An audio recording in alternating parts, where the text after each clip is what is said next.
Welcome back to my channel. My dog ate my smaller mic, well, the soft part, so I'm using the big one. So I hope this sounds a little bit better than before.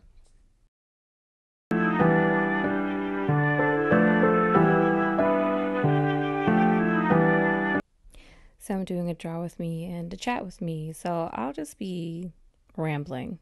I have nothing really to kind of talk about. It's been a busy summer, busy few weeks, busy few months for me. I've been trying to get back on my sleeping schedule because I kind of got it messed up a little bit. So I've been sleeping in later than usual.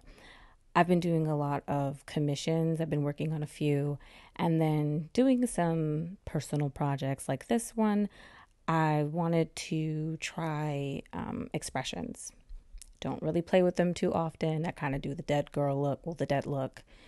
But I thought I'd change it up, tilt the head a little bit, give it a little smile, because I want to make my illustrations a little bit more, not dramatic, but I want to give it more feeling. And I'm always self-conscious about when I do facial expressions because I have to make sure that the eyes and everything is like correct. And I thought a smile would work good. I have been really loving the monoline brush for when I do outlines. As you can see, I start off with the monoline brush and then you will see that I go in and kind of erase some points to make it a little bit sharper. Been working on making a brush that's sort of like an ink pen, but I can't get the hang of it. It's really hard to make brushes. They don't talk about that when you try to make your own brush. They're like, oh, just do this and this. But it's like when you want to make the perfect brush for you, as far as for line work, you're kind of like, oh, this is hard. And, I thinking of like the brushes from the packs that I've bought and like how can I make the monoline brush kind of like that? But I just, use it and then just erase the points a little bit to how I like and see where that takes me. And it's been working, but I kind of want my own brush. Kind of want to make my own brush. And it's my personalized brush. So yeah, I also in the meantime have been like not studying certain artists, but kind of just studying the animes and seeing, how they how they draw more dynamic poses, not so much action poses, but like dynamic. I've been catching up on One Piece and Jujutsu Kaisen because I like those styles the most. And Horimiya, I like those styles the most. And I'm trying to see how I can form that into my own style. One thing on this art journey that I have started and just gonna keep doing it is using multiply layer. Oh, I love it. It when you need an extra pop for your illustrations for your digital art, multiply layer and just play with different colors. You can just play with different settings.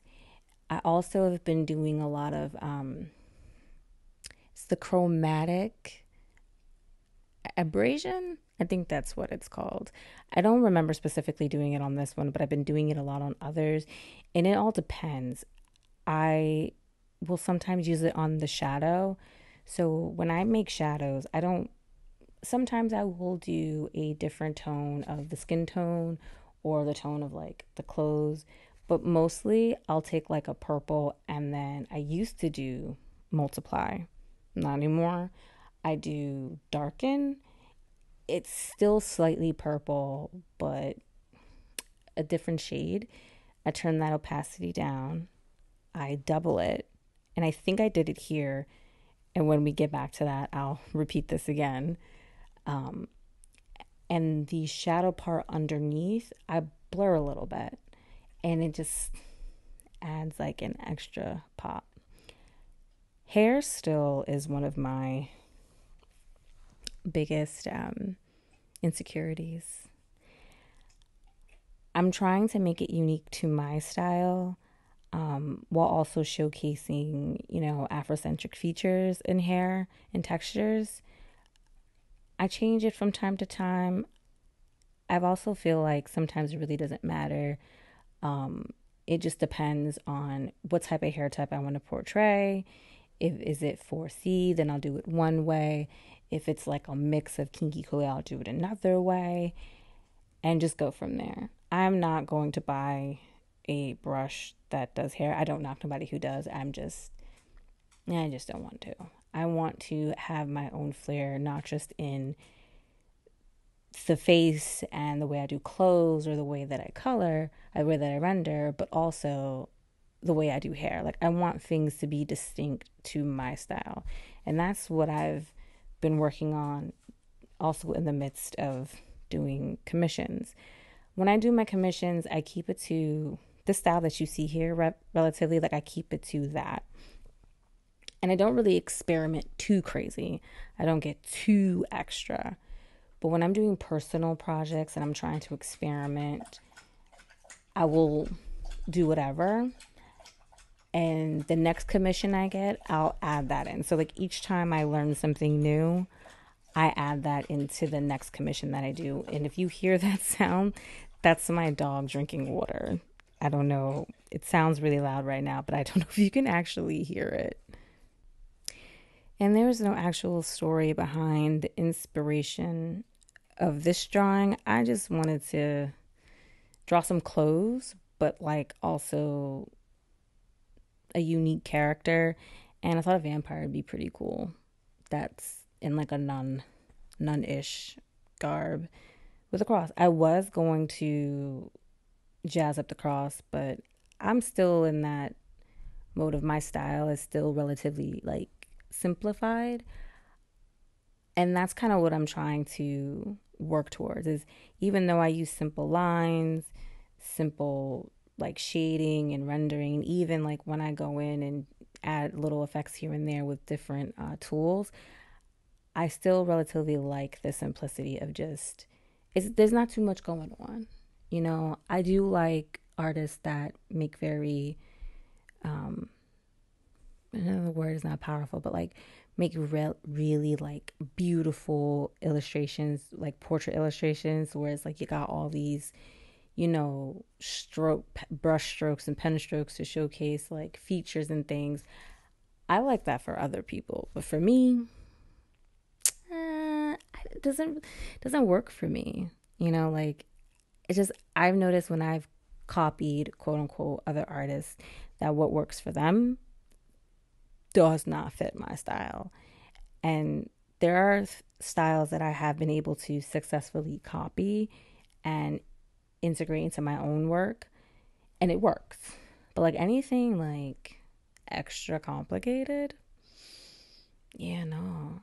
And like that's like the beauty of like practicing and just being on this journey is you just try a whole bunch of different stuff. You don't have to, it's going to be good.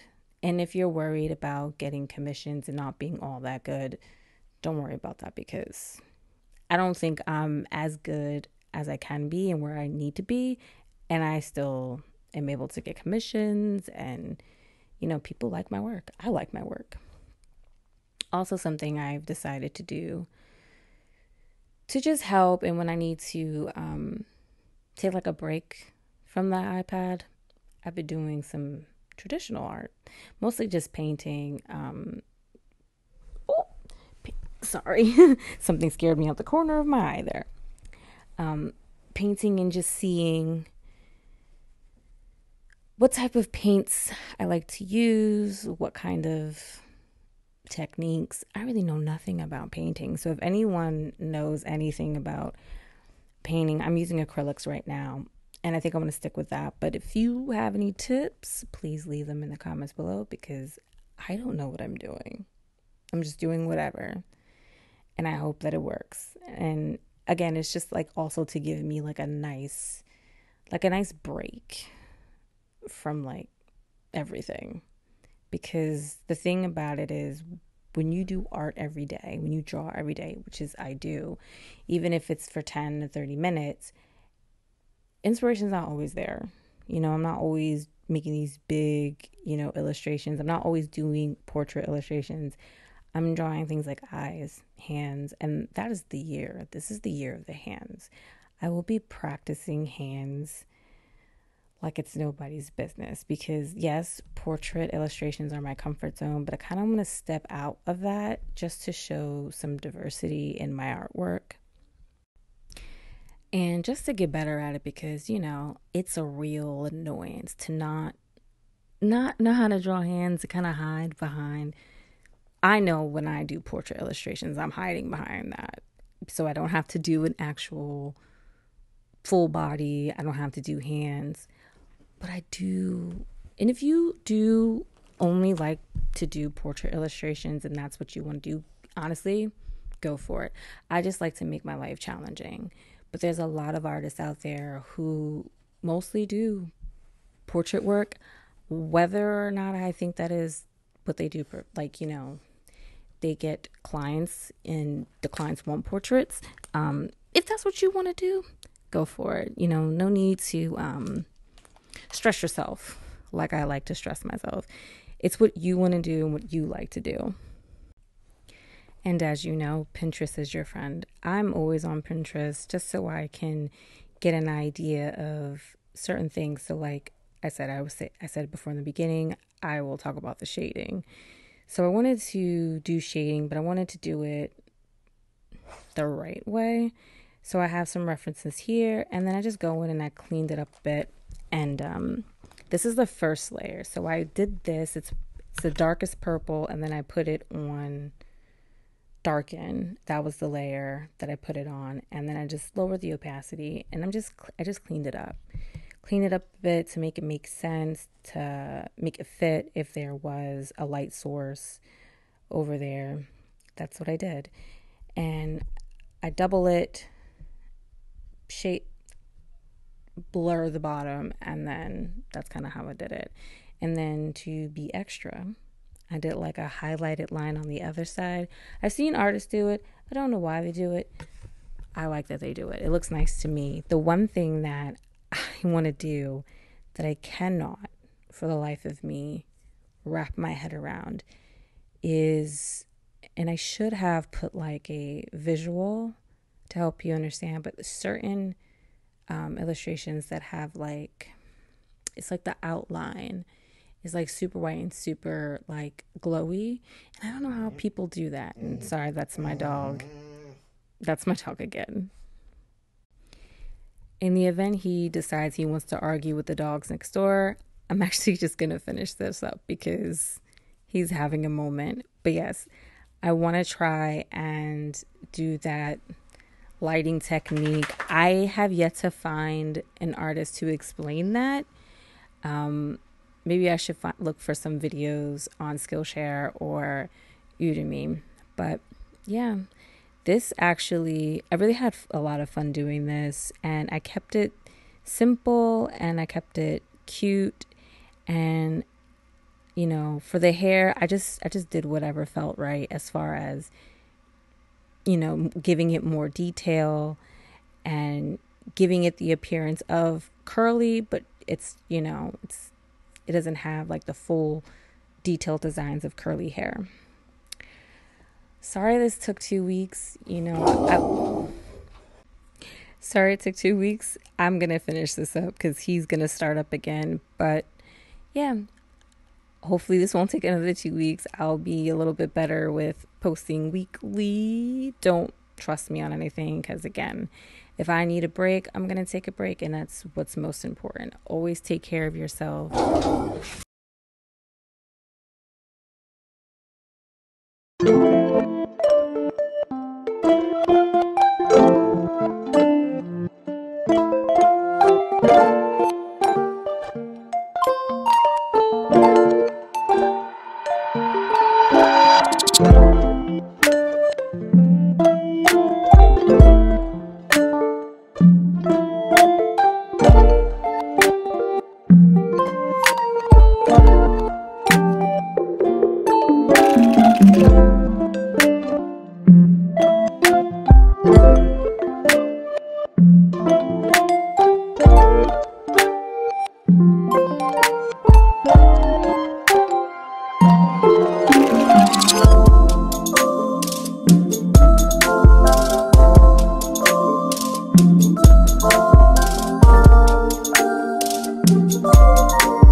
you.